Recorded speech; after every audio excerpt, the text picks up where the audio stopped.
Hello and welcome to a re-recording of the talk I gave at the workshop of the Leverhulme Center for the Future of Intelligence. Unfortunately, we had technical issues, which I apologize for. The Wi-Fi wasn't working and there was no recording of my own talk left. Therefore, I'm re-recording it here and I will be uploading the other talks soon. Now, the event is titled Humanity in the Age of Intelligent Machines. And for me, this brings up some principal questions that are governing the talks of that day. First of all, what roles will humans play in the age of intelligent, autonomous, and potentially conscious machines? Second of all, in which way can a machine even be considered sentient or conscious and needs to be regarded as equal to humans?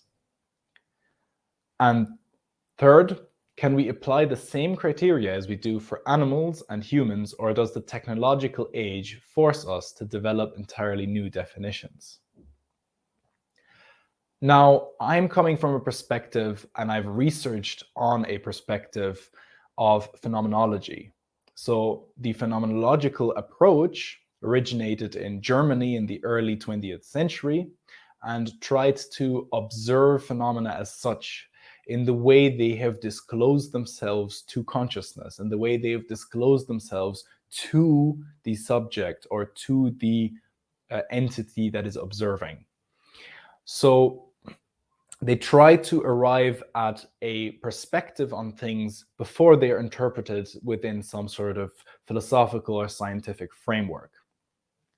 The initial goal and the essential goal is to develop a meta-scientific understanding of phenomena before the scientific method is even applied. So it's kind of laying the groundwork to even perform science.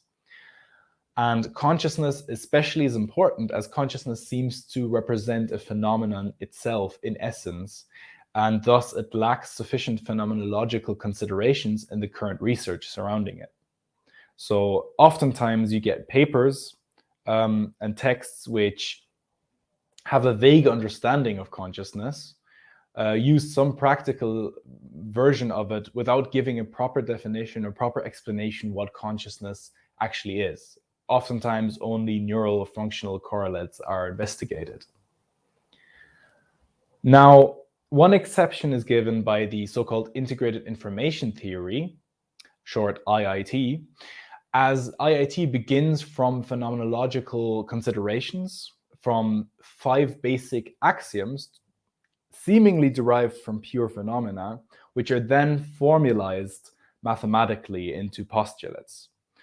These 5 axioms are given by intrinsic experience, composition, information, integration, and exclusion.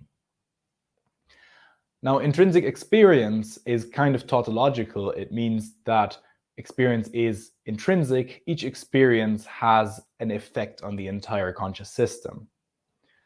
Composition means that each experience is composed of many subparts. However, integration states that this does not mean that each experience can be separated into 2 different experiences. These elements of which the experience is composed of, they are integrated and cannot be separated. Thirdly, we've got information, which means that experience is distinct from a range of possibilities, and exclusion as a complementary to information means that all the other possibilities are excluded, meaning you cannot have multiple experiences at the same time. Now, there's several phenomenological objections and problems with the IIT approach. There's some insufficiencies, such as echolocation. There's no notion of the viewpoint unity of a subjective observer given in IIT. There's also no sense of possibility. There is information, but no sense of there being multiple options from which this information is chosen. And of course, most importantly, self-reference. Self-reference I consider especially important, as it is essential for the investigation in human in relation to machine consciousness, as self-reference is an important phenomenon arising whenever one looks at incomputable, non-computable algorithms or sentences that cannot be decided by formal logic, which will in turn have implications on the possibility of having conscious machines. Now, Professor John Vervaeke, he seeks to focus on the disclosure of meaning as well as an essential feature of consciousness, and thus introduces an essentially phenomenal element to the description of consciousness. His talk will also be uploaded, and it is interesting to see how other elements other than pure intelligence are important in his view when talking about creating machines. He talks about creating machines that also need to be wise, technical sages in a way. Now, the issue of self-reference seems to originate from a presupposed Cartesian subject, meaning there's a fundamental separation between the world and the self. The fundamental ontology of Martin Heidegger, who was the student of Husserl, who basically started the movement of phenomenology, he seeks to resolve this entanglement by shifting the focus towards the question of being. Consciousness is then redefined as Dasein, or one could see consciousness as a subset, a sub-element of Dasein, denoting that which understands its own being. So Dasein is an entity which has a particular relationship to its own being. In Heidegger's later work, the question concerning technology also plays a major role as it becomes an increasingly dominant force in our lives. Dr. Johannes Niederhauser, who will be talking today as well, or who talked at the event, he teaches on Heidegger, and especially on Heidegger and the question of technology. He had prepared a talk on especially Aquinas, mentioning Aquinas and the perspective of technology outside of the, let's say, modernist, individualist human perspective. Now, the question of conscious machines has famously been denied by phenomenologists. So phenomenology has been taken as the basis for denying conscious experience to machines. Most famously, the American Heidegger scholar Hubert Dreyfus, but also Roger Penrose, who's not explicitly a phenomenologist, but his argument is phenomenological in nature. The argument basically goes as follows. They state that a set of given rules for an intelligent system appears to lead to tasks which cannot be solved by the system, but only by a conscious observer.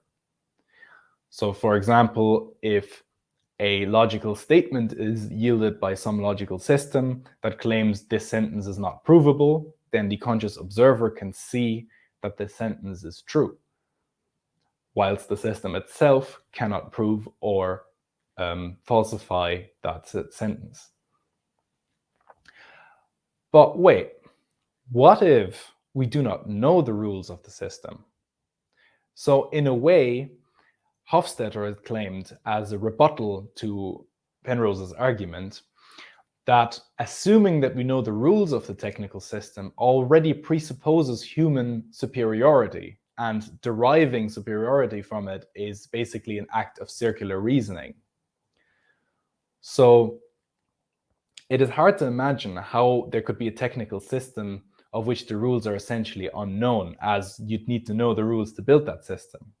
However, there are many technical systems which are not necessarily directly built as an external separate box, separate machine, but that have co-evolved with us and thus seem to be entangled with us. For example, we have the internet, we've got markets, or for example, now AI, which is dependent on our input, which represents in a way a sort of abstracted communication.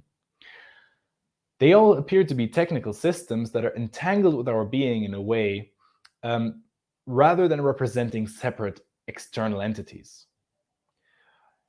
In the talk that Professor Hans-Georg Möller and Paul D'Ambrosio focus on, they focus on the mode of identity, which is built upon prophelicity instead of authenticity.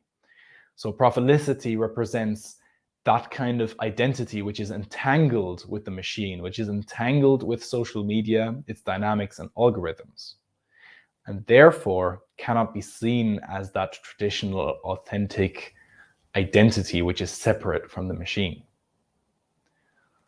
I hope this is a useful introduction to my work and the people I've referenced and focused on, of which some thankfully have also given talks which will be uploaded. And I will see you in the next video.